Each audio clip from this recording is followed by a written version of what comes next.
UK services, Lamarzi and Who1.co.uk present the 20 Megabyte Doctor Who podcast.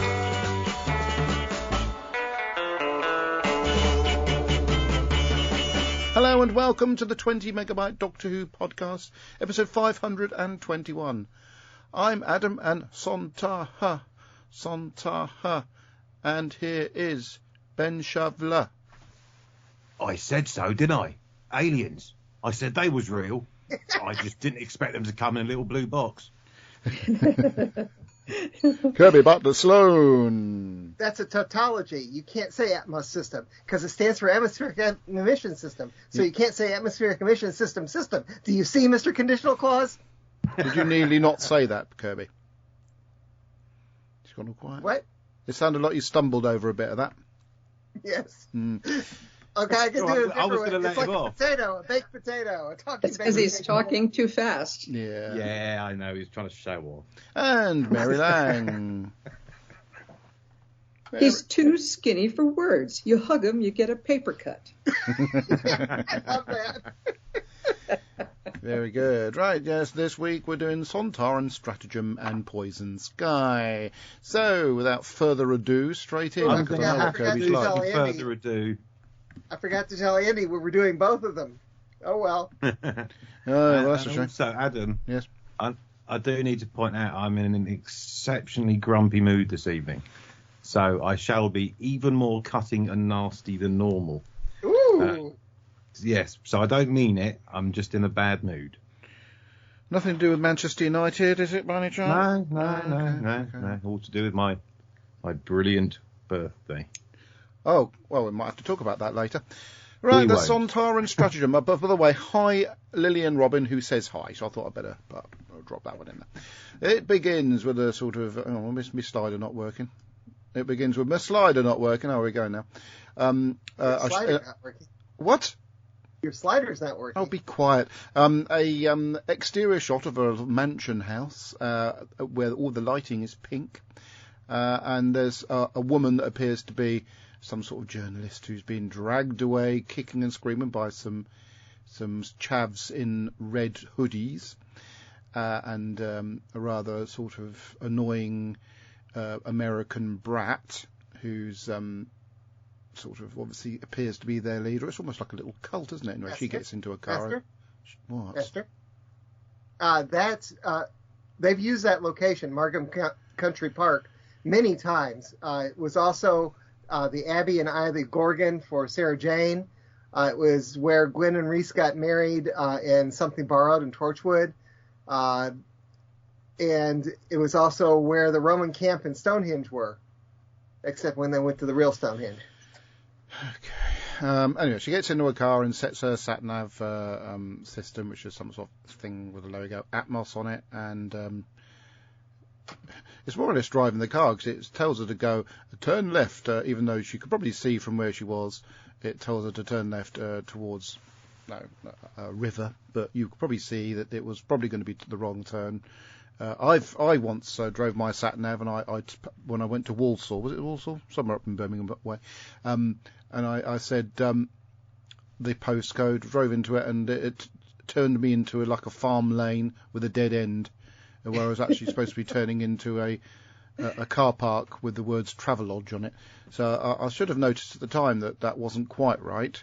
So yes, I think after all these years now, I would expect people to be looking out their car windows as well as sort of listening to the suggestions that the sat-nav gives. Anyway, the woman drives a... What? That's not a river. That's Cardiff Bay. I don't give a tinker's cuss. It's driven into the water and sinks very quickly. And then we cut Well, that's because it was missing some windows on the side we couldn't see. We go It was also a stunt car. Go into the TARDIS where the Doctor and Donna are sort of just messing around with the TARDIS, and then the Doctor gets a phone call on his fancy old-fashioned phone. And it's a smarmy, slightly, what would you call it? It's another word beginning with a... Anemic. No, it's what the Doctor normally is. Anglified. No, it's her attitude. Arrogant, that's the word. Yeah, arrogant Martha. I'm bringing you home, she says to the doctor in a very sort of slightly irritating way. Anyway, she does. And she's now become the official medical doctor of unit. She said they helped her get through her qualifications very quickly. And there's a really strange scene where the TARDIS arrives and the Doctor steps out the TARDIS and Martha's waiting there, and they sort of walk to each other very slowly and suddenly have a big cuddle. I think the big cuddle probably would normally happen at the beginning of that. Then Donna steps out and they have a sort of interruption. Yeah, it's Donna who makes that new reunion less awkward. Yeah. Yeah, you're ready for the two of them to fight, but instead she goes right into. It wasn't quite Sarah Jane and Rose, was it? Beg your pardon, Kirby? The Doctor was expecting a fight. Hoping for one, I suspect. In words that will confuse many, many people, Boreham Wood have just scored. Anyway, are you watching the FA Cup? Where's that on then? ITV4. Oh! Right, cheers. Bournemouth v Boreham Wood. Thank you for that. Boreham Wood, right? We've lost him now. For non-footballing people, that's not throwball. That's where EastEnders is filmed. In America, this is proper kickball like we have in England. Boreham Wood are like, well, I don't know, it would be like your college setup. Something like that. I don't know anything about football, sport, full stop. So you really are barking up the wrong tree there. They do not know anything about. It's like basically the football team that plays round the corner from Kirby playing against the winners of the Super Bowl thingy. Super Bowl. Oh, never mind. Anyway, so is that American throwball? Yeah. Oh yeah, they have Bournemouth against Bournemouth. Yeah. So what's her name again? Martha. Yeah. So she has made friends very quickly with Donna and shows that she's got Lucifer's engagement ring. And then she shows off with a little walkie-talkie because she's quite high up with unit. She's very arrogant about her little promotion and very showy-offy about it. And then the Doctor, as soon as he sees all the unit soldiers, looks slightly sort of, what's the word for it, disapproving. Robert Vance Jr. says, "Hi everyone. By the way, Adam, is that cookie box next to you? What's she on about? Oh, he's talking about my Jammy Dodger tin. Yeah. Right there. And aren't those biscuits not cookies? It's a bit of product placement because there's a Jammy Dodger tin on top of a Amazon package. So, will I get some money from Jammy Dodgers? Who makes Jammy Dodgers? I don't know. I don't care. Anyway, they're very nice. I ate an entire Marks and Spencer's Colin the Caterpillar cake in a day and a half. Did you? Is that one of the mini love ones that No. I did a TikTok with the mini love ones. Full size, about a foot and a half. But they are nice, Ben. God, it was lovely. So it's totally understandable. Very nice it was. Anyway, the unit soldiers are doing a raid on a factory, the Atmos factory, because of obviously what happened to that woman who drove her car into a lake, and there's been other happenings of a similar ilk. So the Doctor goes in. He's very sort of unenthusiastic, shall we say, about the whole unit setup. And he meets the Brigadier's sidekick, because the Brigadier isn't there because he's in Peru or something like that, who salutes him. He doesn't like being saluted, but Donna does. I quite like that. Yes. Yeah, and for this whole thing, the Doctor is just so rude to that colonel. And it's like, what, did he kick your puppy or something? What's... Yeah. I don't know, it's a bit weird, isn't it? Bearing in mind he's sort of been involved in a war, in his own planet for all that time. He's a sort of bit... and also unit are there to try and protect Earth, which is essentially what he's supposed to be doing as well. So, and he worked for them, and he could have not worked for them even when he was sort of stranded on Earth, but he did. So I did like the reference to the unit dating controversy. Yes. He said something like, I worked with him in the 70s, or was it the 80s? Yes. Yeah, there was a couple of little references like that, wasn't there? Yeah. Talk about, I wish the Brigadier was here, and And he said Sir Alistair was stuck in Peru, like I alluded to. Anyway, they have a little tour of the unit setup. Master? What? They made the set, that set is it's supposed to be inside that truck. But they made it too long, and so they made the set too long. So they asked the mill to put a CGI extension on the outside of the truck to make it the same length as the inside. Wouldn't it have been funnier if it was bigger on the inside? Yeah, I think that it should have been, but that's what I'm just saying what they did. Yeah, okay, thank you. All right, anyway, so these two soldiers start walking through the corridor, and John Davy and his mate are standing rather sort of zombie-like next to the entrance to. That's John Davy? What? I didn't really recognize. This is the most that John Davy, I think, has ever been in shot or in a scene. He actually had a line in this too. I can't remember what his line is. I didn't see that. Was that in the toilets? Nice one, Ben. That was really good. I love that one. The 3 or 4 years ago, the last time I went to a Doctor Who convention, I had several conversations with John Davy. Yeah, Ben's had a conversation with John Davy. No, he hasn't. Had breakfast? Well, yeah, I might have done. Yes, did you? I don't know. I made a boo-boo with John Davy, but he just still paid me, so that's fine. Anyway, so... Did you hear me? I said I had breakfast. Oh, Mary, I didn't have breakfast with him, to be fair. At least... He showed me his teeth. Oh, I bet that was thrilling. There's a picture out I had lunch I had an evening dinner with John Davy, Mary. Does that equalise? Yeah, well, I had a date with John Davies. How about but I had an evening dinner with John Davy and Matthew Waterhouse. Does that win? Ooh, I had his baby. I had a dinner with Colin Baker. I didn't have to pay extra for it. I had Colin Baker on my car on several occasions. I've had Colin Baker in my car once. I am Colin Baker. You are? That's my wife. Anyway, right. So these two soldiers go through, are let eventually through this door because somebody inside said that and John Davy. I've actually got John Davy's line here. Bear with. Let's turn the volume up on this setup. Here's John Davy's line. It's open. Here we are, John. It's open. It doesn't sound very West Country, does it? It's open. So in they go, and inside there's a sort of vat, and inside the vat is a creepy thing with sort of a man with an umbilical thing coming out the back of it, and a sort of lips that were sort of semi-stuck together. Very good design. Looks slightly Gollumish, actually, to be fair. But it was. There's a whole section in the confidential cut down where they show the filming of that. He's very good. It's very, very impressive. Yes. Of course, soldiers are slightly freaked out by this, naturally so, but one of them seems to be a little bit cleverer than the other. Sontaran, or Sontaran, as Donna calls him. Soldier turns up and, of course, gets some sizist humour directed at him.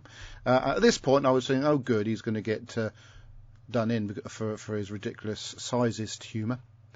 But what happens is that the Sontaran shoots them both in the legs with his zap gun, and then John Davy and his little friend come in and act as henchmen, and then friend of the show, Christopher Ryan, who I was actually going to phone up this week to see if he'd come on, but I forgot.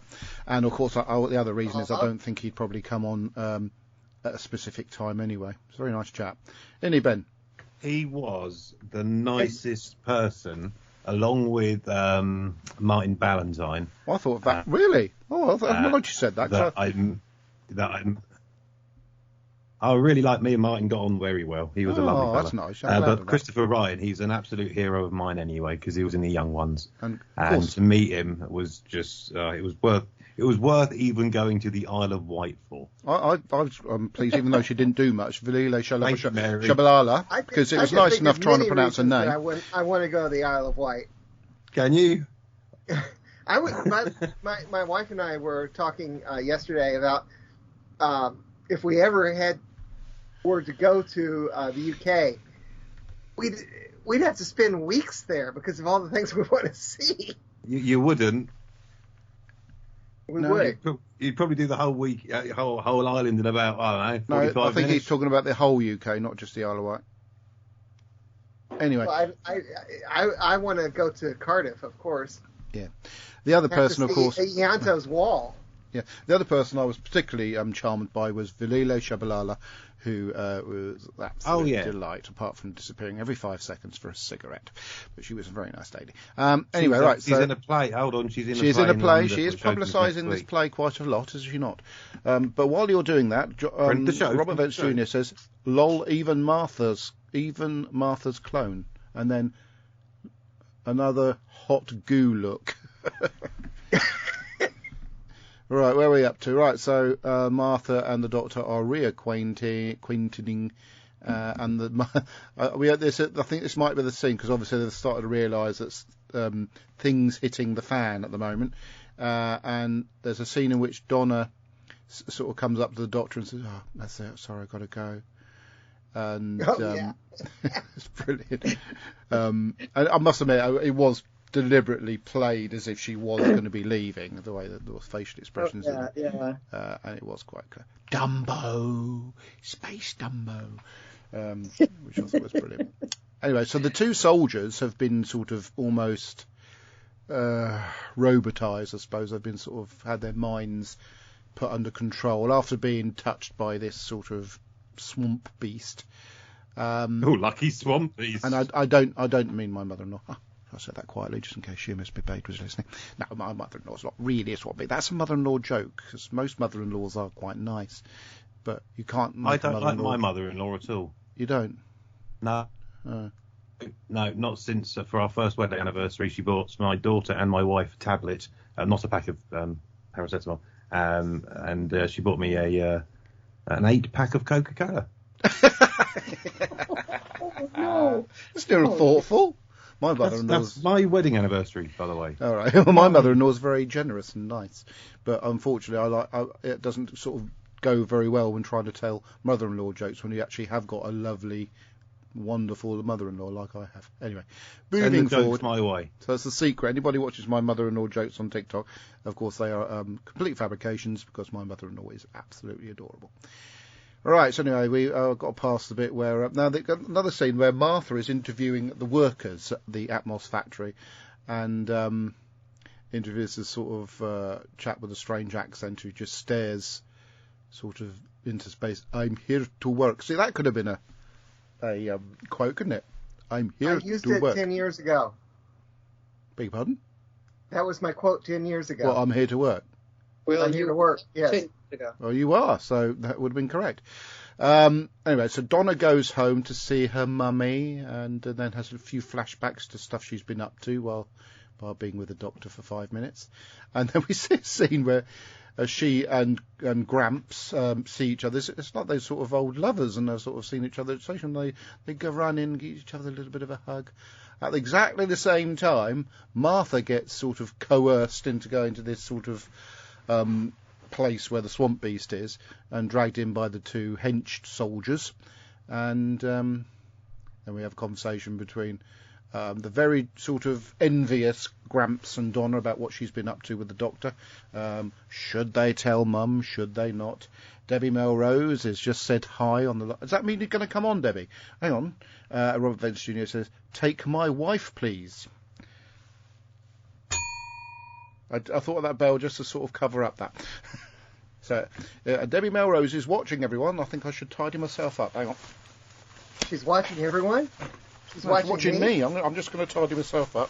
I've got this sort of quilted jacket that I wear to work because the heating's never on at work. And just by way of coincidence, by way of the electric being so expensive at the moment, we're basically sitting around the house with the electric off to save money because we just can't afford the rising costs of energy. So I'm sitting here with a fleecy top on to keep warm. Anyway, back to Doctor Who. Oh no, she said, not on snotty. How dare you call me snotty? Right, that is it. I'll get abused even when they're not on the blooming show. That is one of the nicer things people call you, mate. I'd accept that with open arms. Right, anyway, so the Doctor and his little blue-eyed friend go on a mission to see the Ratigan Academy, where our cocky smart-ass is. We'll call him cocky smart-ass, but his name's Ratigan. Call him Ben. What? If he's a cocky smart-ass, call him Ben. Anyway, he set up this academy of clever people to do stuff. But essentially, the plan is to make it possible for the Sontarans to invade. And what else happened? Well, yeah, so the Doctor sort of surrounds and takes the mickey out of him a little bit, and finds the transmat thing that takes him up to the Sontaran ship. And then we have another quite funny sort of Doctor and villain scene where he sort of takes the mickey out of Christopher Ryan's, was it, or David Starkey's character? Anyway, one of the Sontarans, and brings them back with him, and there's a bit of a sort of a reveal scene of, it's Christopher Ryan in his full Sontaran sort of costume. And the Doctor explains about this several times in this episode, the probic vent scenario. And then they create a scene. He bounces he bounces something off the wall, doesn't he?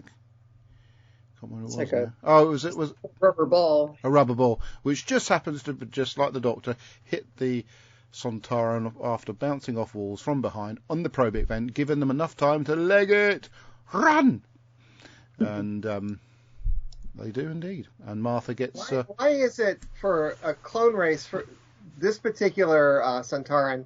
Looks different from the rest, and he has facial hair. Did I create the blooming character? How would I know? I've got an itchy arm. I'll tell you what, Ben, that blonde one who's presenting the ITV Sport thing about, she's usually on Sky.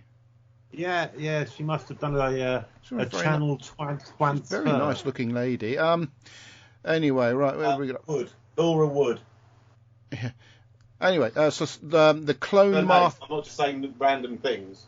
Yeah, the clone Martha is created, and looks quite sexy when she rises up out of the pool with her wet hair and everything. And of course, then the Atmos thing takes over the sat nav that the Doctor and the blue-eyed soldier chap, whose name was Greyhound or something. Can't remember. Ross, that's it. Anyway, but the Doctor manages to con the sat-nav into blowing up and stopping and letting them out of the car. So the Sontarans initially think the Doctor has died at this point. And then so the Doctor runs to the noble household and has a conversation with the fake Martha, this thing where things start getting confusing, to tell her, that Operation Sontaran, blah-de-blah-de-blah. Of course, she avoids passing this message on for the time being, so the Sontaran's evil plan can progress, and the Doctor starts fiddling with Wilf's car, or is it Donna's mum's car? The family car. And I think they only have the one car. Master? Yes. When the Doctor and what is his name, Ross, were in the Jeep, and Atmos was telling them which way to go, the very first thing the Atmos says is turn left. Oh my goodness. Congratulations, Kirby. Never spotted that one. I noticed that when I was watching it again this You don't get any more just for showing off. That was a good one. Debbie Melrose says it's eat or heat these days. And then Lillian Robbins says, that's telling him, Debbie. Debbie Melrose says, back of the neck. Robert Vance Jr. says, at least he not 7 foot tall, as in the two Doctors. And Debbie Melrose says, it's the one car. Brandon Moore says, sorry, I'm late. My sat-nav was taking me all sorts of places. At least you got home. And Debbie Melrose says, ding. Back to the story. I just knocked my microphone. Do I look tidy enough, Deb? Not sure. think I should. Maybe I should put Captain Kirk in my jacket just to show off I've got a really good Captain Kirk. Put this in there. There we go. Put James T. Kirk in my jacket, so as I show off a little bit that I've got one. Right then, where do we get up to? All right, so I've forgotten what I've got up to now. Oh yeah, so the smart-ass smarty bloke is certainly joined the sides of the Sontarans because he wants to go off to Sontar and be a Sontaran human. Meanwhile, all the cars starting to fill with gas, and for some reason, Gramps gets in the car, and it starts filling even worse up with gas, and the gas starts flooding everywhere, and he's trapped in the car. The doctor can't get him out, and then all the music starts building up, and the Sontahars are sort of chanted. Ringing out. Yeah, and then Gramps sort of flops and slumps in his car, and the doctor stands in the street looking a bit worried. End of the episode. Master. Yeah. I didn't notice this before. I watched this the most recent time. In the credits, it says Santorans created by Robert Holmes. Well, you weren't watching the previous time. I think everybody noticed that. Even Ben noticed that particular statement. I didn't watch it, and I noticed that. Anyway, in the subject of Deb watching the wrong episode, it's interesting to note that not only was this episode and the Poison Sky, which we're just about to talk about, there was also the Doctor's Daughter, the Unicorn, and the Wasp in between. I was going to say, how did she get it so very wrong? Maybe she was very eager to watch Silence in the Library. Or very, very poorly. Yeah, it's true. We'll say that. We'll go with very, very poorly. We miss Debbie. Yeah, so do I. Oh, dear. Oh, she says I look great, though. And then she says, Can. What's she say that for? And then Lillian Robin says, cuddles with Jim Kirk Orr. I'm not cuddling him. He's just poking his head out of my jacket. And he might turn around and say, this is called kissing. You never know. And then Ian Kirk said, this story is about a Sontaran. He's just sticking his head out of my jacket. You too. Okay, right then. You too as well. All four of them.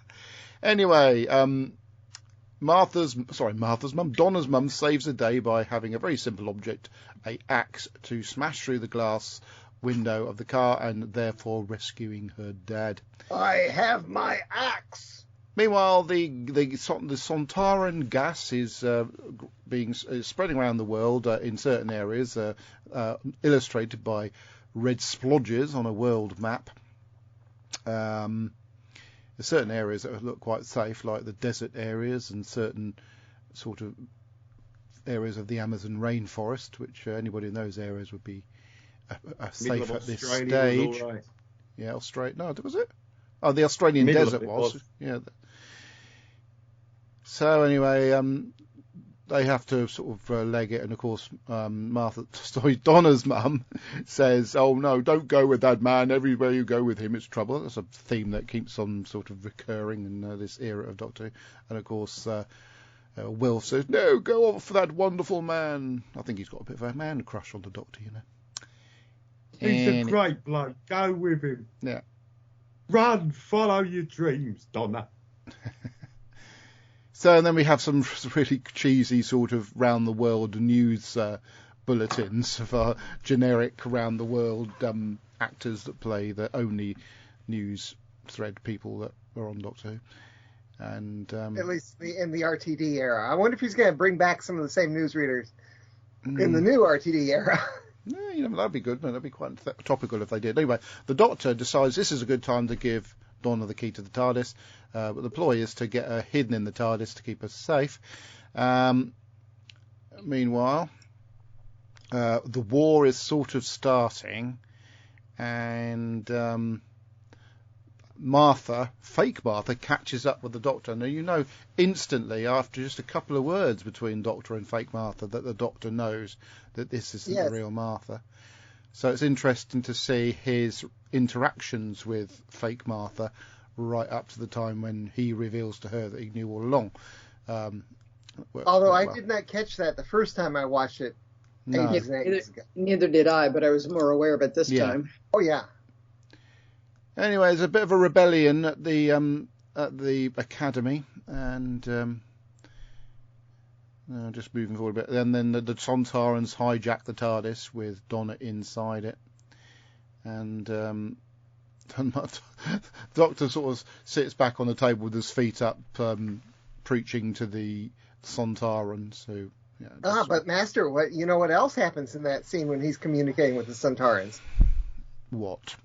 We have the half second of Rose going, Doctor! Do we? Yes. If it was even a half second, it was so... Yeah. Oh, was that very like quick, the... You can see that she's saying Doctor. Is it on the screen? Yeah. Mm-hmm. I mean, no, on the screen he's looking at when he's... Well, Donna's in the TARDIS, and just before Donna looks at the screen, you see the image of Rose. Do you want me to give you a time No, stamp? I do not. I accept it's there. I must have seen it before, but I didn't see it on this occasion because I might have blinked at that precise point. Don't blink. No. Whatever you do, that's the whole point, isn't it? Anyway, so when the rebellion of the it's at chavs, 8:47. All right, thank you. When the rebellion of the clever chavs actually occurs, he points a gun at this really pretty girl who's the only one that actually has some lines, who I'm pretty sure I've seen in other things recently, actually, on telly. Anyway, so he goes a bit sort of mad and sort of waving his gun everywhere. And then we see some more news flashes of the gas spreading. And Donna finds a phone and calls her family with tears in her eyes because she thinks they're all going to die. And there's lots of scenes of sort of things brewing. There's a lot of countdown clock and everybody sort of getting ready for a big invasion. And suddenly all these Sontaran soldiers... No! What? The countdown clock is for nuclear annihilation. Yeah, no, but it's part of the... Shut up. Anyway, so then all these Sontaran soldiers start marching through a corridor. And of course, very clever because there can't have been that many Sontaran soldiers. I suspect it was some clever special effect to create it or make it look like there were so many. They had 10 extras as Sontarans. Yeah. Or no, 10 Sontarans total, 8 extras. The Doctor, of course, says to the unit bloke, get him out of there. That particular suggestion is ignored, and of course, lots of people are killed, including our little friend, who was called Ross, wasn't it? And then a great big sort of battle kicks off. Dan Starkey's Sontaran is thinking it's a bit like sport, not like war, as he says. That could have been another quote. And yes, I had several quotes. Yeah.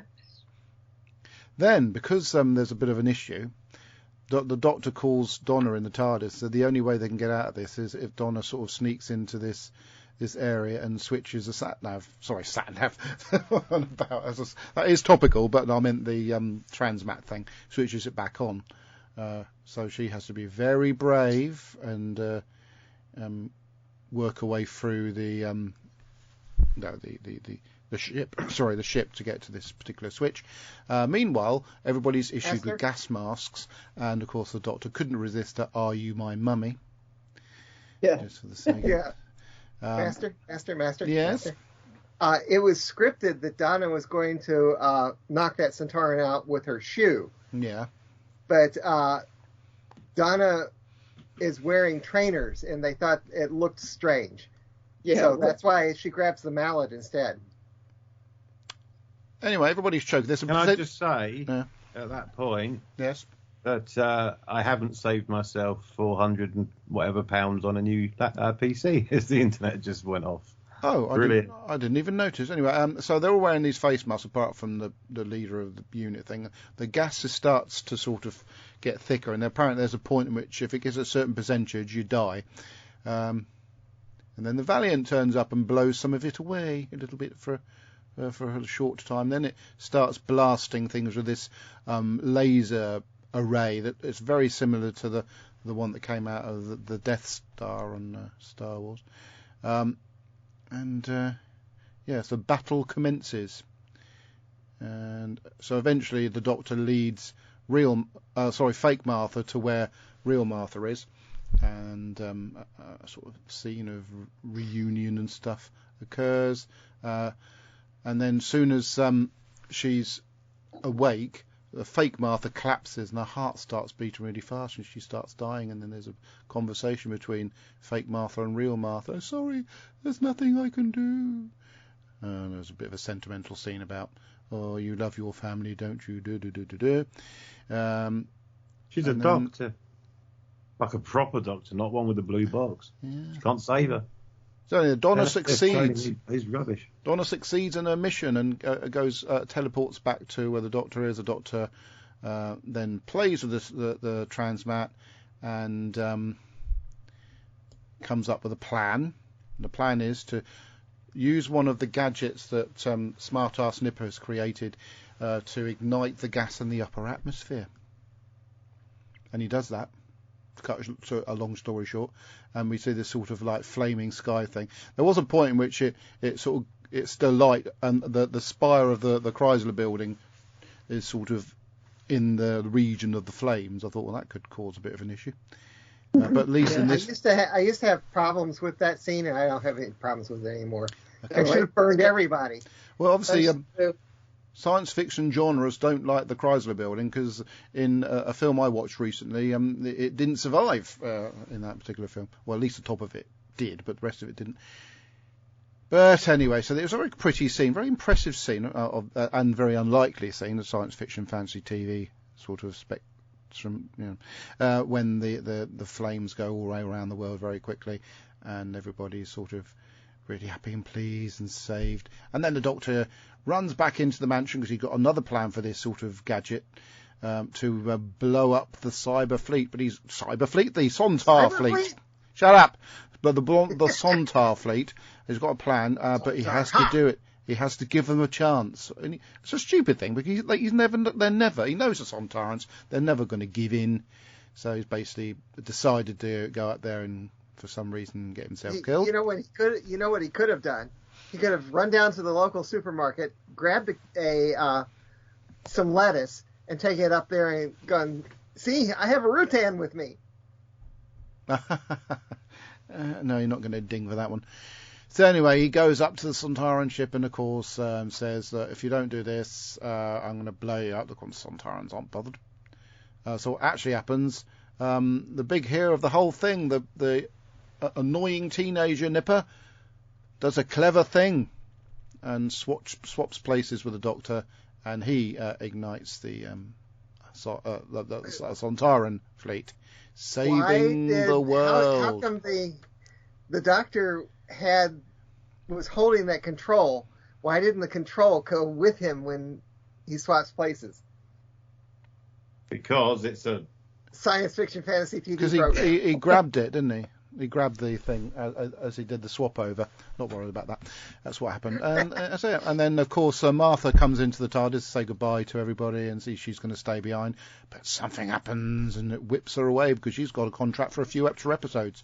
So and then we see quite a sort of almost a preview of something that we didn't get to a certain extent. But we'll talk about that next time. So there we are. That's the Sontaran Stratagem of Poison Sky. Right. Certain aspects of this story are a little bit on the silly side, but on the whole, it was a very entertaining romp, especially having Unit back and new Sontarans and sort of iconic actors. Christopher Lloyd. Christopher Lloyd? What's the matter with me? Christopher Ryan. So I quite enjoyed it. Again, it's one of those things I wish they could have made it one episode. But I wasn't overly annoyed that it was two. I thought that Martha was a bit cocky in it, unnecessarily so. The Doctor was a bit, in certain times, a little bit arrogant. Donna was fine. It was just a bit of Doctor Who fun, to be fair. I don't think it's the best. It's not the worst. I'd say it's between a middle and half-decent story. I'm going to give that one. What did you think about it, Ben? Well, in the style of our absent friend Debbie Melrose, I sat down to watch this last night and watched the wrong episode. Oh my! Which one did you watch? I watched England versus Australia, the second one, the international women's Ashes match. Completely the wrong episode, and that was a massive waste of time as well. So I'm doing this from memory and Adam's really sketchy outline of the plot there. It wasn't sketchy. It was how it was supposed to be. Right. that's the non-director's. Well, it can't be that sketchy. But the story itself is about 90 minutes long. It's taken 45 minutes to do that story, so I've sort of covered about half of it. To be fair, I think. I didn't interrupt as often as I usually do. Thank you, Kirby. Get one of those. But yeah, from what I remember, no, definitely not. It was yes, it was all right. I completely agree about certain aspects, as you mentioned there, like Martha being just way too. I'm so over you. You're so yesterday, cock. It's just like, all right, give it a rest, love. We all know you still would. Wow, come on now. Be honest. I can't get my hands lotion out. I thought the old DT was as fantastic as usual. Donna was still breaking the character in, still very good. The storyline itself, yeah, fair enough. As you said, a mildly entertaining romp that would fill an hour and a half of any poor morsel's time. Thank you, Ben. Ian Kirk says, this story is about a Sontaran too short. Dear. Sorry, I got to win there. And then Robert Vance Jr. says, Ross, the new Captain Yates. Lillian Roberts said, Ross dies, unfortunately. I think Lillian obviously thought Ross was quite pretty. Robert Vance Jr. says... I didn't see how Friends finished. Thanks for the spoilers. Robert Vince Jr. said, that's sad, oh well. Andy Nunny says... oh, no, he doesn't. Sorry. He said, too busy to do ironing, so nothing from me this week. That's not quite true, is it, Andy? Because you've just said that. Rob Finch Jr. says, but we know a turn left with that Torchwood. And then, Andy, not ironing your words today. Careful what you're ironing, Andy, especially with your reputation of wearing robes while doing stuff of an evening. Lynn and Robin rumpled Andy. And then Andy was sleeping instead of ironing. Ian Kirk said, Andy reviews episodes while ironing. That's why it goes so smoothly. Half a ding for that one, Ian. Okay, Kirby, what did you think? Just as with every single Series 4 episode except for one, I just absolutely love one. the Don't you mean 42? That's for me. Or do you mean 4-1 as in season 4, episode 1? Series 4. and the one that I like the least still Don't tell us. Still has some good things in it. Oh, is this one? You like this one the least? No. Oh. No. This one is one of the nice middle of the road ones in a great series. I don't think it was too long. All the acting was great. I liked smarmy, smart-ass teenager, because I was once a smart-ass teenager, as you can imagine. Yes. I've seen the pictures, Kirby. I've seen the pictures. Oh, yes. Oh dear! You were geek before geek was cool. That's right. And it wasn't cool then. I was actually literally stuffed in a locker. Oh. But you got out though. Never mind. So some of the jocks just decided to shove me in a locker in the locker room. That does sound rather funny, but I shouldn't be laughing.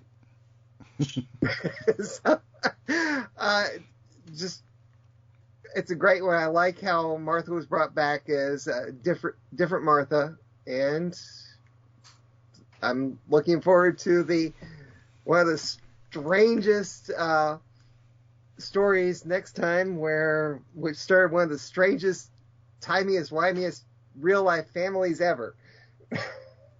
Yes. Thank you, Kirby.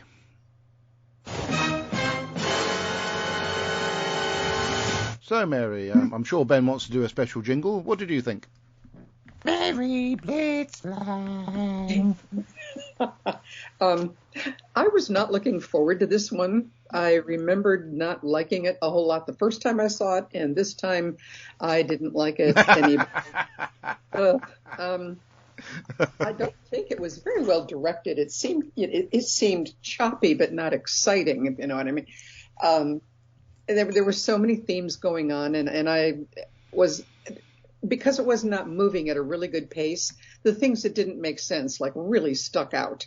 One thing that annoyed me is the Doctor being so irritated all the time with that Colonel Mac. It's like, he didn't do anything to you personally, so, don't be so rude.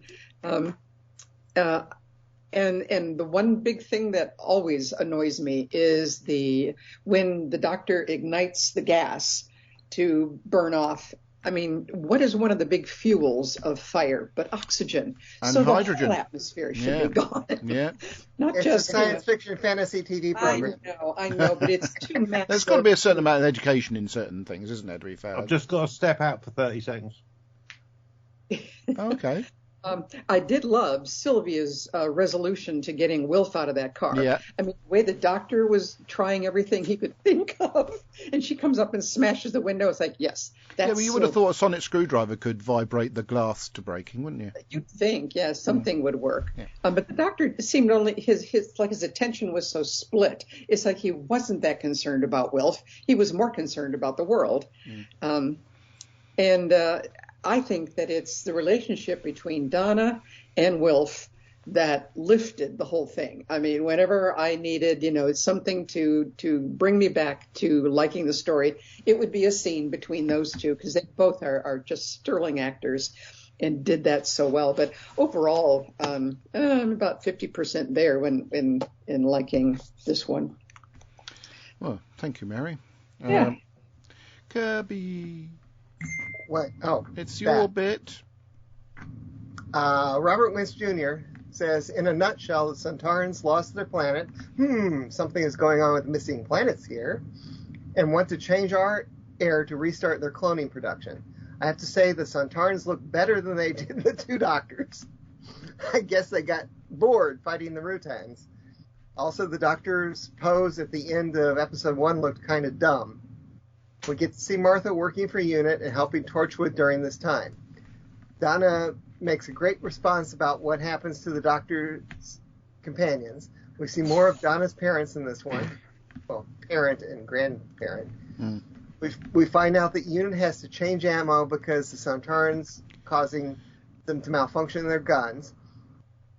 The rich kid at the end kills him and the Sontarans to save Earth. Okay, fine. But too bad about Ross. Yeah. I wish he would have carried on with the unit instead of being killed off. I missed the Brigadier. 3.5 stars out of 5. That's quite low. I love the way you're just not finicky with our stuff, Kirby. That was brilliant. Well, the Brigadier probably would have been just as annoying as Colonel Mac. He would have been, Steady on. What was that? That was me. I've got a frog in my throat. I think his name was... Poor Froggy. Yeah. Yeah, it's too bad that Grogu didn't get that frog. Well, I've got rid of Pascal now. I don't know how we managed to come in here anyway. I've got the door locked, so that doesn't happen anymore. Don't want those Frenchies coming in. Mr. M says, Sontar. I was joking. I love those people, especially the birds. No, I'm joking. The Sontaran Sky by Hell in Rayner. This is a story that I loved on first broadcast, not so much as an adult. The Sontarans are great, but don't really tie into any of their earlier appearances. For a clone race, they seem to have quite a few different looks. The evil sat-nav idea is good, but wasted on this story. The genius teenager is as annoying as you would expect a genius teenager to be. Nice to UNIT in full force in this story, but a shame the Brigadier isn't there. Good to have Martha back, but it feels odd that most of the time it's a clone version of her that we see. Nice to see Freema covered in goo, though. Wilf is great in this episode and steals the show. Why didn't he join the TARDIS at this point? That's definitely a missed opportunity. Yes. So far, Series 4 has been pretty underwhelming, and the next episode will be the same. What? I don't understand where he's getting that. Part 1 gets a 7 out of 10, Part 2 a 6 out of 10, so it averages out to a 6.5 out of 10. This is pretty much average Who. Next time, it all gets a bit incestuous. Good for point. Which I posted one of the standard memes showing the strange relationship between Davison and his daughter, etc. Yes, okay. Anyway. I might have to rewatch all this episode. There seems to be a script that I'm not supposed to read. No, you're not supposed to read it. Oh dear, oh dear. And what we've got coming up, Robert Bench Jr., Mary, they had too much comedy to this story. Debbie Melrose, 3 out of 5 for me. But she didn't even watch it. I haven't watched it. And you'll like this one, Ben. Robert Bench Jr. says, and there's no emoji to state whether it's sarcastic or not, but he says, comedy gold, Ben. Comedy, yeah, no, I take that with massive amounts of sarcasm. Thank you, Lord. Right. I mean, he's listened. It can only be sarcasm. Right, that's what we got coming through. Oh, good. Right, then we got this. Hang on, if I can get this in a slick way. I'll try my best. Ooh, press the wrong thing there. Yeah. Slick as get down, slick.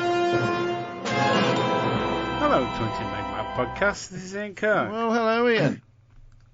The Sontaran Stratagem and the Poison Sky by Helen Rayner. This is your final destination. Is it?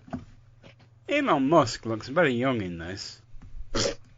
We have Wilf, Martha, and about 2 seconds of Rose on the screen. Less than that. You say potato, I say Sontaran. Let's call the whole thing off. Martha Jones now has an evil twin. Rather a TV cliche. Elon Musk redeems himself at the end, blowing up himself and the Sontaran fleet. An enjoyable romp. I have started watching The Silent Sea after Mary's recommendation last week. There are 2 doctors and a lot of corridors and a woman called Dr. Song, but no time travel. The pace is slow, a bit slower than a classic Doctor Who story. I am at episode 4 and they are still walking down corridors. Sontar ha! Bye for now. Oh, well, goodbye, Ian. Thank you very much for that contribution to the show. Mary, you have some text written by the Mileses. Yes, our favorite couple. Indeed. Okay. And they wrote, Master Radigan, the inventor of the Atmos, is a right little Napoleon. Definitely little man syndrome. Yeah. It's a long time since anyone said no to him. Unusual for the Santorans to use an agent to do their work. It's easy to tell the difference between the different clone batches of the potato heads. When they are marching together, the heights are all different. There are only so many actors of the same height as Dan Starkey and Chris Ryan, although they are a few inches different. There are 2 Marthas. That's heaven, one with a belly button and one with a neck button. I wonder if her tattoo was also cloned. Hang on, I've seen that before somewhere else. Clones with umbilical cords on the back of their neck. I can't remember if it was a film or a TV show. Kirby will know. Yep. There's Donna's granddad, Wilf. Go, Bernard. Let's all put on gas masks and say, are you my mummy? There was a tumbleweed in the background, I'm sure. Well, that's new, the Sontarans being protected by an energy field that expands the metal in the rounds. Only problem is that the firing pin would have hit the percussion cap and the rifles would have exploded. Still, it is a science fiction fantasy show. Yep. Surely one spaceship isn't a battle fleet. The war must be going bad for them. They set fire to the sky, but there's an aircraft carrier up there. Stay safe and well, everybody. Linda and Terry Miles. Thank you very much, Linda and Terry Miles and Mary, for dictating it. So I've just got slightly distracted by the football. Ben, you have some very important text to read, which has only just arrived, right hot off the digital press. Oh, no chance to practice then. No, Oh, dear. I think he did that deliberately, though, Ben. That's very nice of him. Hold on, I'm just putting on the second pair of specs. There we go. Oh, wow, that makes it so much better. It's like putting on something that makes the world HD. Right, Adam. Yes? Second paragraph. Kirby, you're not needed today. Aw, I'm sorry. I could try and write one in if you like. no. Okay, here we go. The two Marthas, or no score draw, which is a footballing term. Dear 20 megabytes, the Sontaran Stratagem, the Poison Sky, is, of course, a closely studied warning against over-dependency on sat-navs and about the health disbenefits of smoking in the car. Adam, it should be noted that whilst... I have to time that for when you say noted, and it's very slightly delayed there, but thank you. It's been worse. So someone say that everyone around the world being instructed to stay at home to avoid a pan-global danger in the atmosphere everywhere was a bit far-fetched. In fact, we should welcome these time travellers who think that to the 2020s. We also learn that at this time, a mallet was still an ideal tool to take down a Sontaran via its probic vent. This was long before Chibnall's WOC agenda. Also, the policeman Tom Campbell from the alternate universe events in Dalek Invasion of Earth 2150 AD somehow turned out to be Doctor Who TV Prime Universe Donald Noble's grandfather. There you go. Multiverse. All in all, I'll continue. All in all, the Sontaran Stratagem, the Poison Sky, is perhaps a bit overburdened with additional aspects of narrative to serve well as a good reintroduction of the Sontarans. They have always been a very distinctive and well-defined race from which the nature of their narratives may be interestingly coloured. Here, the pressure of other elements, Martha, Unit, Asmos, Ratigan, Wilfred and copy clones, do tend to crush the Sontarans into being a relatively generic alien aggressor. All that said, the two principal Sontarans do a very good job in their own portrayals. Colonel Mace is a passable and different unit commanding officer and happens to be played by my junior school headmaster's son. Wow. Oh. That deserves a wow. I'll do that again, right? God. But this time, pretend you're watching the best firework display ever. So we need a big... Perfect dog bark song. Right. Yeah, ooh. Colonel Mace is a passable and different unit commanding officer and happens to be played by my junior school headmaster's son. Wow. That ruined it there, Adam. Thank you, Mary. Sorry. Thank you, Mary, for joining in, and Kirby. And thank you, Adam, for ruining it. Alan, it was Adam. Adam ruined it, not me. I embellished it, actually, to be fair, but carry on. You something did. Most of the rest of the cast also do well, with the possible exception of Ratigan, the portrayal of which was probably a thankless task. The story is perhaps 10 minutes too short, as who wouldn't have liked to see Commander Score's sibling cohort member Strax pop up for a little more light relief. Next up, Doctor Who and the wife and daughter job share, or the story of Arthur and Martha. Those are my thoughts. The counsellor, the very Reverend Alan T. Reverend. Whoa, there you go. I must admit, good grief. Thank you. Anyway, I must admit, I did think while we were discussing this character, is it Ratigan, that he's almost like an evil incarnation of Sheldon from The Big Bang Theory. Yeah, that's a good comparison, yeah. Right then. Stuff coming through on the live feed. Yes, we do a thing on Facebook. It's only me and some voices. Where where do we go? Oh, Robert Vance Jr. We did the Comedy Gold Ben, and then it's Debbie Melrose Woo! Oh, that was. Was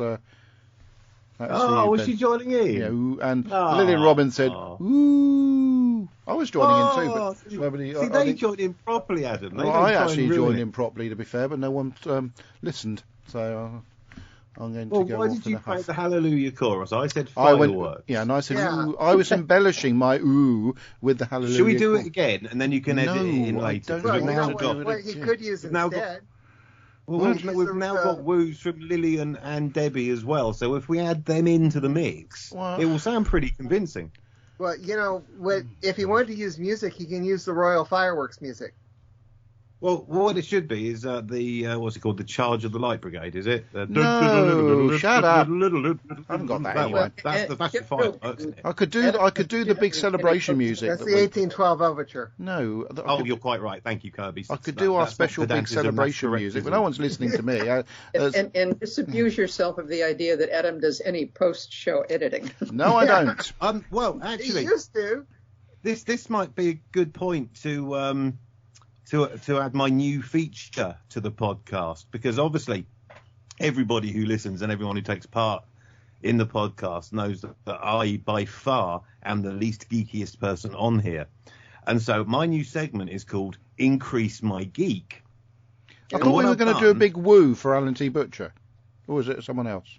That was coming in for me there, and so what I've done. That's all right. I've tried to make myself a bit more geeky and get a bit more into the spirit of geek and find out some really interesting things about I missed my bell. Doctor Who, right? So you can save them. You can do them after each fact, okay? So my two facts that I've researched. You're getting a bit overboard now. I'm just trying to pick out the best one, really. So I've done my research. I'm trying to increase my geek. So my first two and there'll be two of these every week. My first increase my geek fact. Get ready with the sound effect, Adam. Oh God, which one? The first one, the one that goes ooh. Oh! That one, yeah, okay. Right. So my first fact is Doctor Who. Oh, sorry, I thought you paused. No. Jumping. Yeah, you've got a little bit paused. of... I thought the pause was for that. God's sake. So wait until I've clearly finished, okay? Oh, God, right. Yeah, fact number one. Doctor Who started in 1963. Go. Oh! Yeah. And fact number two, in Increase My Geek, our new regular series... Number two is lots of people have played the Doctor. Oh, my goodness. Thank you very much there, and we'll have more Increase My Geek. Oh, my goodness. I didn't know any of those things. Kirby, that's what I'm here for, my friend. That's what I'm here for. Yeah, better keep it clean. Brilliant. Were you rattling something in a tin can? Anyway, Debbie Melrose says, Increase My Geek? Yes, indeed. Right, where do we get up to? We were going to do some news, weren't we? Thanks to everybody for contributing feedback to the show, that 20mb.feedback@gmail.com, or by the post that Kirby does on Facebook. Doctor Who news. Let's see, let's go back to where we last had some Doctor Who news. God, there's not much, is there? Lordy. There's one thing, which is the release of Doctor Who magazine issue 574 with a picture of old 6E on the cover. Friend of the show, and been in my car 3 times. Been in my car too. 3 times in my car, and I bought him a few coffees. That went quiet then. Right then, so there's basically talk of what's in it. A preview of Mind of the Hoodiac, Russell T Davies' first Doctor Who script ahead of its big finish release. That will excite Mary. And tribute to Doctor Who director Michael Ferguson, who passed away in October. A visual effects designer Ben Pickles describes his contributions to the 13th Doctor era. And loads of other stuff. You can get that actually from whone.co.uk. If you live outside the UK, you can get that to your door easier than trying to get your local news agency to stock it. Especially at this day. And I was just thinking, actually, about 10 years ago, there was Doctor Who Adventure magazine as well. That died a death, didn't it? So, and Doctor Who, as in who1.co.uk, latest products have not changed since last week. So we've still got London 1965, the 12th Doctor Chronicles 2. These are all Big Finish and BBC Audios, stroke audio novels. And still coming up is the 8th Doctor Charlie Pollard Further Adventures, K-Doc Point, a Torchwood story not featuring Captain Jack, rather pointless. 5th Doctor 41, featuring, well, but on the cover we've got Adric, Nyssa, Tegan and the 5th Doctor. That sounds rather cool, doesn't it, Mary? Yes. Mm-hmm. Yes. And the Flux DVD is also available very soon on pre-order. You mean Flux? No, I meant Flux, Kirby. Lavazi, they sent me an email. This is the ever reliable and somewhat, what is it when you sort of you always look after people.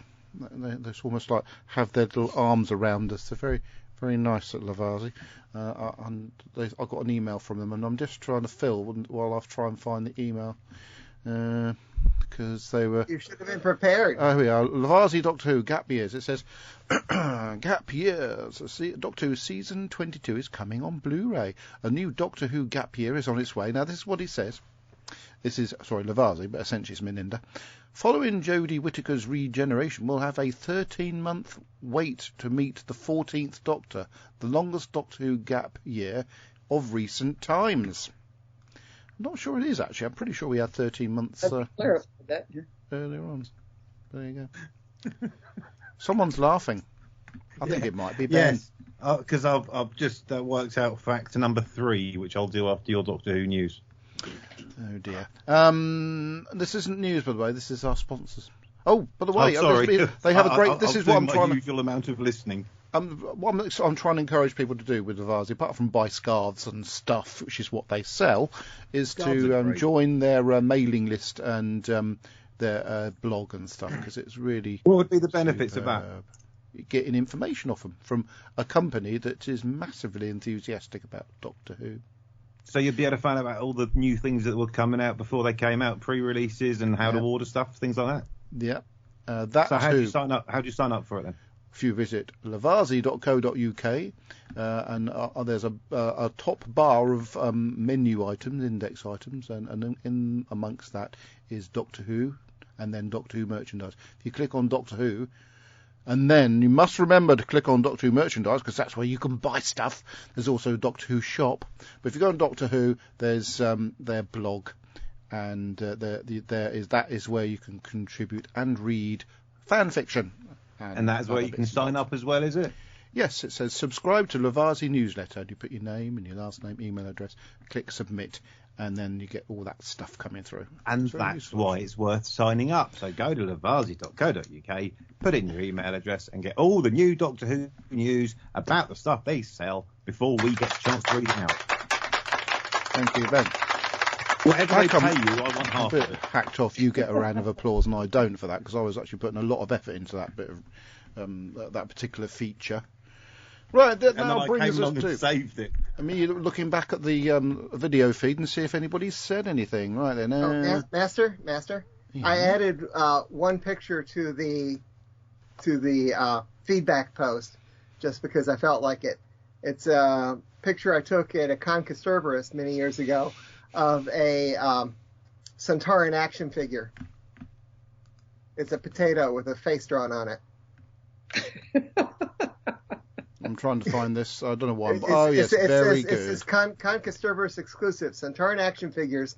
Fun, highly detailed, full of vitamin C. $24.99. Well, of course, people who listen to the show can only see these things if they join the 20 Megabyte Doctor Who podcast Facebook group, which you can join. How do you do that? Oh, no. Good grief.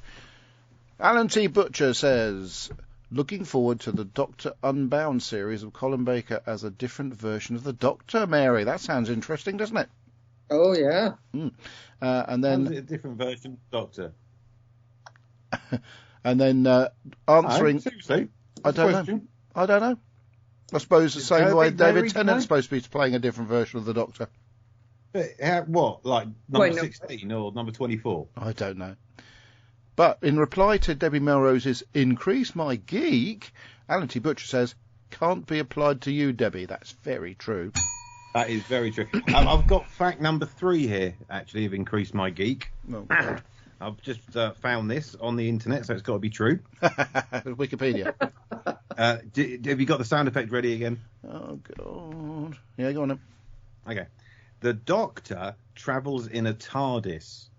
TARDIS stands for Trying Amid Rubbish, Dismal, Iffy Scripts.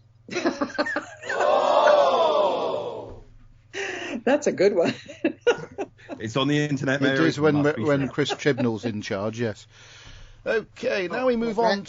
Master. Nearly move on to Kirby interrupting me again. Master, I don't know if you saw it. I posted on the Facebook group this past Monday. It's a tribute to the fact that the last Monday in January is National Bubble Wrap Appreciation Day. Yeah, I saw that and I didn't bother reading it, yeah. I saw it and appreciated it. A creep. Yeah, I saw it and I kept on scrolling. So did I, Mary, but I was just being nice. That's what happens to my TikTok account. Right then, moving on. Right, where do we go? This is the bit. Wonderful green bubble wrap from the Ark in Space. Yes. I did see it, really. Where did I get up to? Oh, yes, right then. So now we talk about the last bit of the show. We talk about what we've watched this week. I can start because it's my show, apparently, so I've been told. So, not a lot of films this week, to be fair, because I've been mainly playing golf on my PlayStation, because I like playing golf, and I play it on my PlayStation, and I've enjoyed it. Anyway, but no, what did we watch? Right, yeah, so Isabella and I were allowed to go to the cinema on Friday night, so we did. And we decided to watch Moonfall. It's a movie. We're allowed. Oh, I'm curious about that one. Yes, we were allowed to go watch it. And I shall not spoil said movie in case anybody else wants to go and watch it. But our opinions, and bear in mind that when I leave this show, and I will be leaving it, in about 6 years' time. No, because basically I will be doing or plan to do a podcast with Isabella about movies. It's partly because me and Isabella like spending time together. You're pitching us for your daughter again. Do you realise that in 6 years' time we'll all be back on the same podcast? It will just be about movies, not Doctor Who. There's a difference. Yeah. She's not Alicia. Which I would like to do. That would be fun. No, it's just me and Isabella, because Isabella wants to do an A-level in movie studies or film studies, and it's all part and parcel of her interest in films and such. Didn't you once start a podcast with one of your other daughters? Yeah, I was about to say, and she didn't last very long. Yeah, because she wasn't really interested in Doctor Who. Whereas she was extremely interested in Doctor Who. You should hear her. Is thoroughly interested in movies. Now, be quiet. I'm going to say what I thought about this cover. Stuff about this Moonfall. Now, Moonfall is it's a science fiction, fantastical movie. It's not fantastic, I would say. It's basically if you go and watch it, you've got to suspense your disbelief so far that you be careful not to fall out of the cinema in the process. Although the story is quite good and there's great special effects, there's good action in it, the physics and the impossibilities connected to the story are so glaring that it actually hurts. It's too long. It's about 2 hours and 10 minutes. It doesn't need to be that long. I think they can cut quite a lot out. It's incredibly cheesy. It's almost like... I was looking forward to seeing this. It's almost like a Mickey take. I'm trying to think of the polite word. A Mickey take of some things like Independence Day and Day After Tomorrow, and there's another one I can't remember the title of. But having said all that, we did actually quite enjoy it. But it's just a little bit too long for if you want to go and watch a film for a sort of a meaningless romp. This one's a little bit too long for that, but it is quite. You'll be watching it and you'll think, well, that reminds me of this film. Oh, that reminds me of that film. That's a specific scene that specifically. If you've ever seen a film called Star Trek, the motion picture, there's a scene where the Enterprise sort of finally arrives at the Vija place, and it stops and they get out in the Enterprise and they walk in through. But as it's flying through these sort of weird sort of graphics and stuff, there's a scene in the film that's similar to that, but. It is watchable. All I remember from the Star Wars the movie, or Star Trek the movie, is it must have been an hour-long slow pan around the ship. Yeah, there was that. You know what the nickname of that movie was for a very long time? What? It was Star Trek the Motionless Picture. Nah, it's a good film. It's a bit too long, a bit self-absorbed, but I did and do have a great affection for it. Right, so back to Moonfall. Just be prepared. That's all. It's not. It's just a bit of entertainment at the end of the day. It is watchable, but it's very predictable and it's a bit cheesy. It's very cheesy. But if you don't mind slightly predictable, cheesy films, and you just like the special effects and getting from the start to finish and seeing where that goes, it's okay. It's just there's one particular bit, and I don't want to spoil anything, where they show a graphic of what would happen if the moon started plummeting towards Earth in a circular motion, a spiral motion. It would apparently, the gravity will make the moon break up before it actually got to hit Earth. But they forgot that when they actually got to the stage where the moon was about to hit Earth. It's so many silly things in it, but watch it. So it's just a bit of fun in it. I have a feeling I wouldn't be able to watch it because of the unscientificness of it. You should watch it just to see how much of there's lots of science in it, but it's incorrect science. I'd say watch it, Kirby, but just be prepared to get annoyed by certain aspects of it. I'm so prepared to be annoyed, I'm not going to watch it. I'll tell you what, Adam, you really sold that film. I'm not here to sell it. It sounds like it's utter horse manure. I wasn't here to sell it. I was just here to criticise it, and that's what I did. You did. The other film we watched on Saturday was the other Ghostbusters film, the one with all the girls in it. Now, we all heard that the film got slated by Ghostbusters fans for one reason or other, and we all thought it was good fun. So I think Afterlife is a better film, but I don't think there's really. I mean, when you go into a Ghostbusters film, by way of contrast to Moonfall, the science is going to be all over the place. This is just a bit of fun. So if you go watching Moonfall with that same attitude, it's not a problem. So come on, Kirby. Did you watch Ghostbusters at all? That one, yeah, I haven't seen it. Well, there you go. Well, go to Moonfall with the attitude of you're going to see a film like Ghostbusters, and then you'll be fine. But yeah, no, it's not bad at all. It's almost like Doctor Who paying a bit too much homage to itself, whereas Afterlife is a continuation of the Ghostbusters story. But this is like a reimagine. But they're all in it, so they almost alike. In fact, Dan Aykroyd was one of the producers, so they all love Ghostbusters, and it was good. I thought, hang on, when's the Stay Puft Marshmallow Man going to come into it? It seems to be what's the word for it? Trademark of Ghostbusters movies. But there you go. So that's what we watched this week. Both quite good and quite enjoyable, but in a weird way. Ben, what did you watch and enjoy this week? Well, today, recording date, is the 6th of February 2022, a very sad day in the history of British television. For it was announced earlier today that Channel 5 is dropping the Australian TV soap Neighbours. Is it? Which leaves all neighbours homeless. Thank you.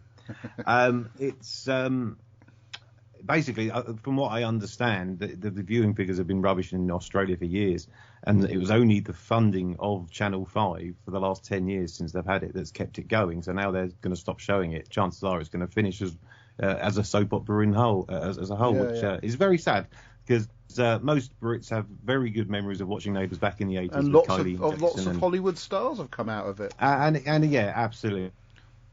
exactly. So, very sad day in television for England, if that indeed is the case, because, well, no one else is going to pick it up. But what have I been watching? Well, with the wife, we've been watching the Griff Rhys-Jones travelling around Australia programme. We'd watched the New Zealand one. We've now moved on to the Australia one.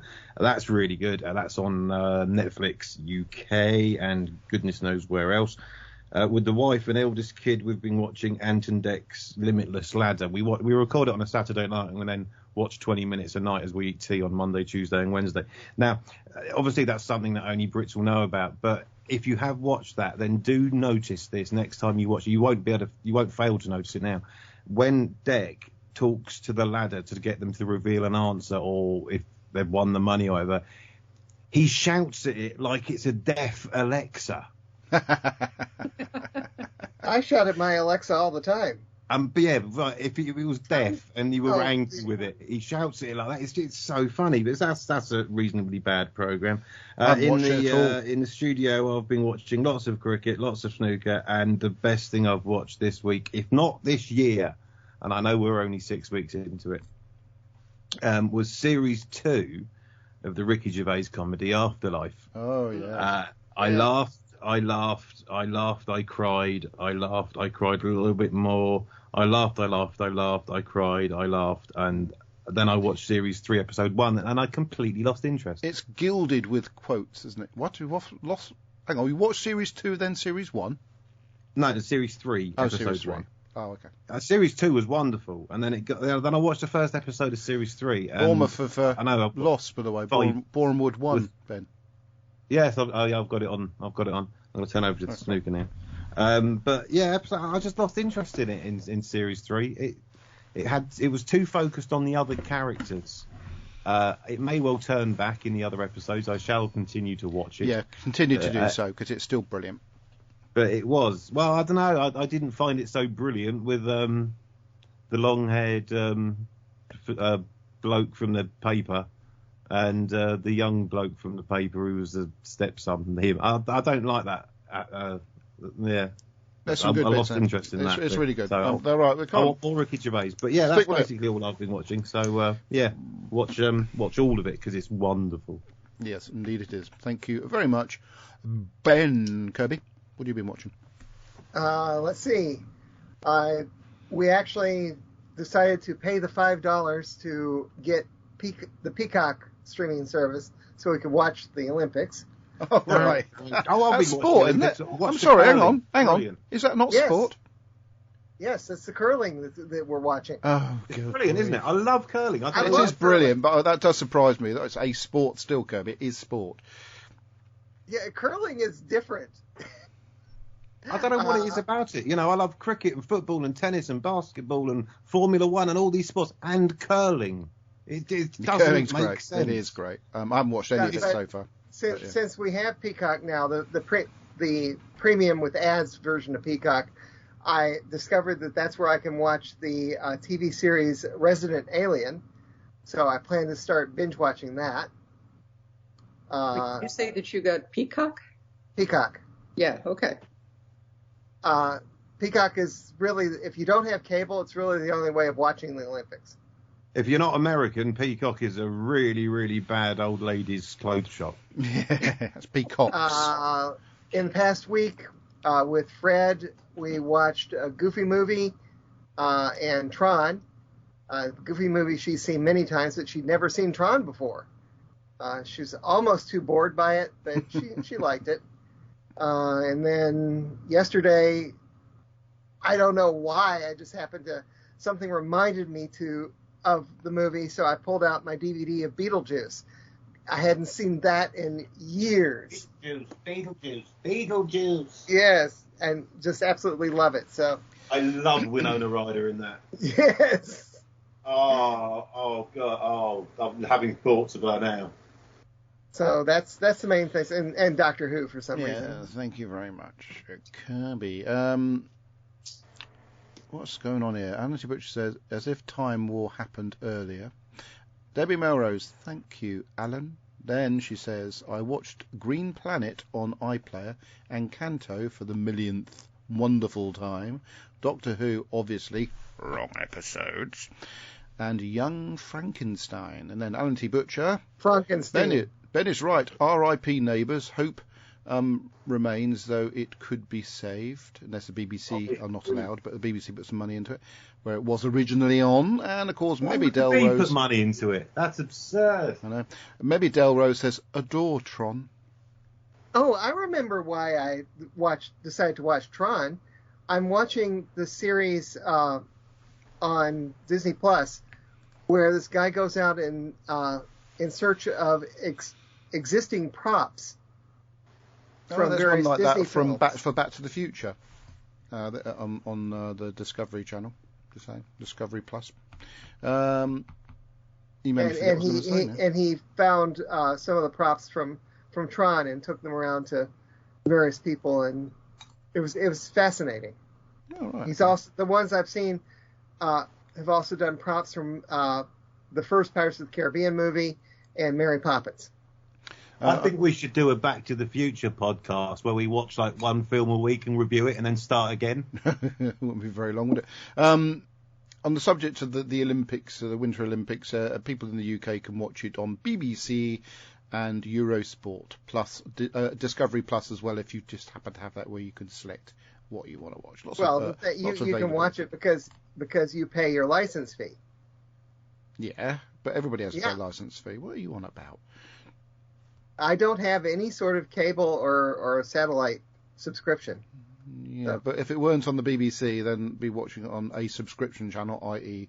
Eurosport, and another subscription channel, Discovery Plus. Enough of the Olympics, so we'll come up to the highlight of the show.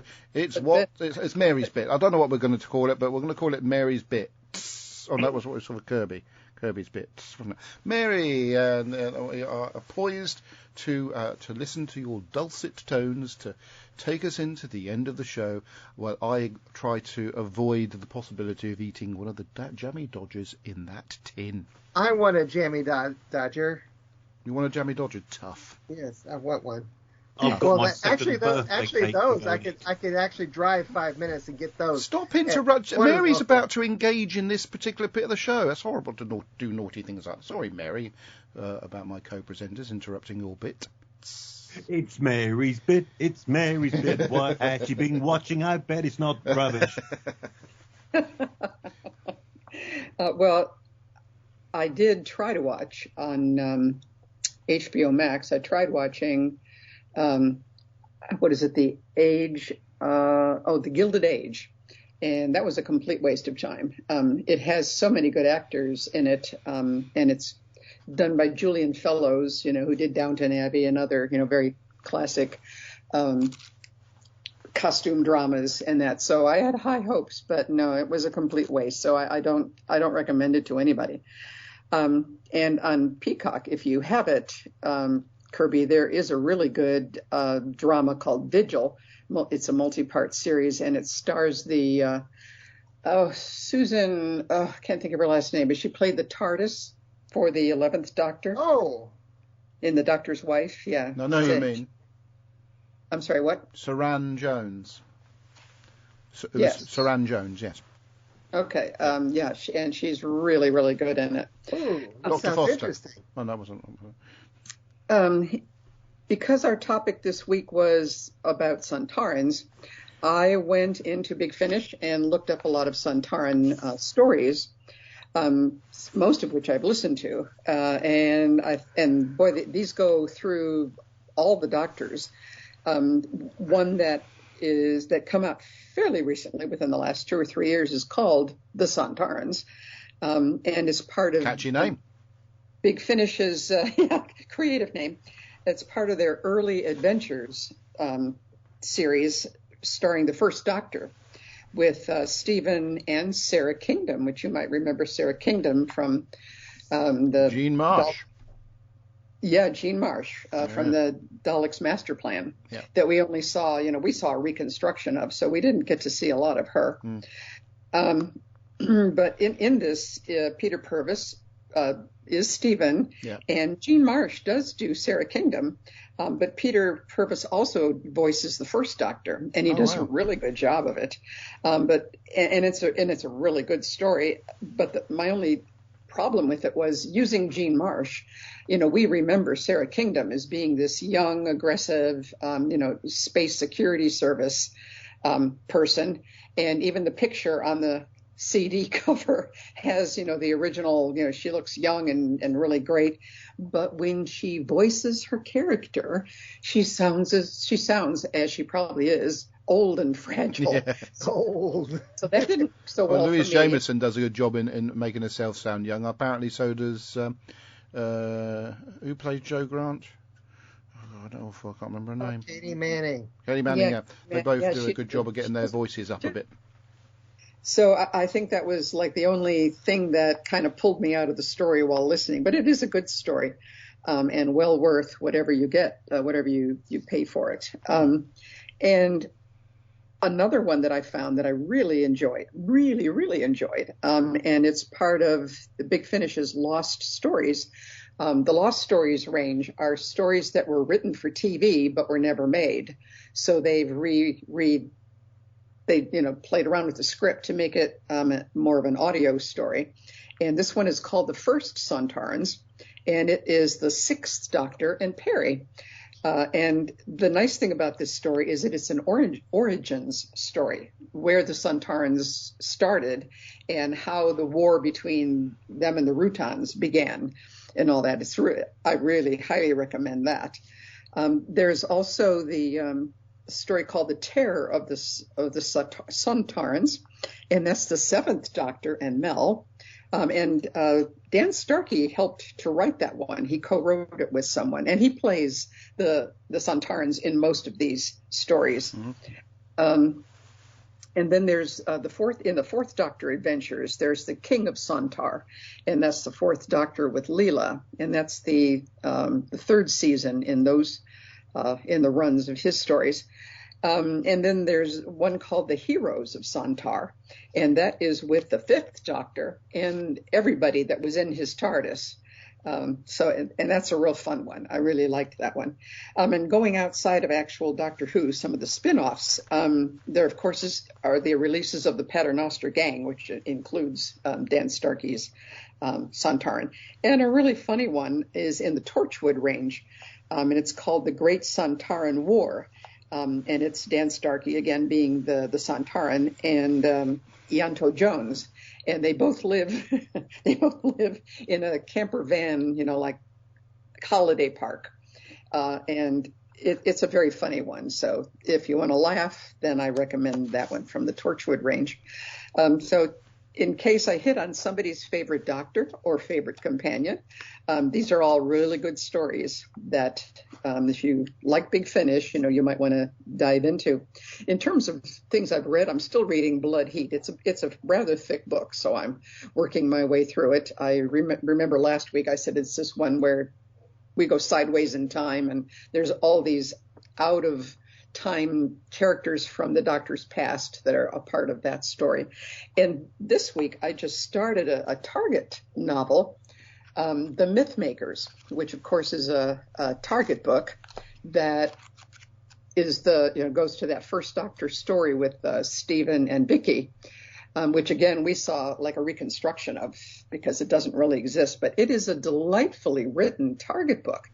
I love it when the authors of these Target books decide to, make the story bigger and better than what we saw on TV. And it's hard for us to judge the TV one because we saw, like I said, mostly a reconstruction. But I'm loving the Target book, The Myth Makers. So that's what I've been reading, listening to. Why, thank you, Mary. Isn't that lovely, everybody? Yes. Very nice. Yeah. And I'm reading over about that show that you suggested. It looks interesting. Yeah. And I'm gonna keep Peacock for a little bit. I'm annoyed by 3 or 4 minutes of ads. Oh yeah. But they do that usually at the beginning, and then it's rare that they stick commercials in between. Right. Yeah, So, I've only had it since the Olympics began, so I haven't really had a chance to do a lot of looking around. Debbie Melrose says, love Jammy Dodgers. Sorry to interrupt. Kirby Bartlett Sloan, and I can't believe he's actually asking this. If I may be pedantic, Jammy, Jammie Dodgers. Oh, conditional clause. Alan T. Butcher, I watched Upstairs Downstairs where Sarah Kingdom and Arak from Metabilis 3 worked for a Chunky Gilmore from the Revelation of the Daleks. Yeah, very true, very true. And then Mythmakers is my favourite Target book. Oh. Yeah, I've discovered that I can see the comments for the live feed without actually having to watch the live feed. So watch out, I may comment more on the live feed. Yes. Next time we're going to be discussing the Doctor's Daughter, and hopefully it will be this time next week. I've got something coming up soon, so I'm just going to check my calendar. I know that that's all right. That's not until the 27th. I've got a show to film on the 27th of February, so we can't record then. In fact, I'm going to be busy that weekend because I've got a show to record on the 26th of February as well. So yeah, so no show 27th of February, but yes, show next week, COVID permitting. I suppose if I got COVID, I could still record. It was not my fault if I'm off with COVID, is it? Right then, so I am now going to end the show with the usual way, but prior to nipping down the road to give Joey Dodgers to Debbie Melrose for her appreciation of this rather fine product, which we're not going to get any money for me advertising. So until next time, thank you for listening, watching, taking part in the show. Please continue to do so by the usual means. Goodbye. Goodbye, Fancy Pants. Bye. I'm not cuddling him. He's just sticking his head out of my jacket.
The 20 Megabyte Doctor Who podcast is an APV Services production sponsored by whowon.co.uk, lavazi.co.uk.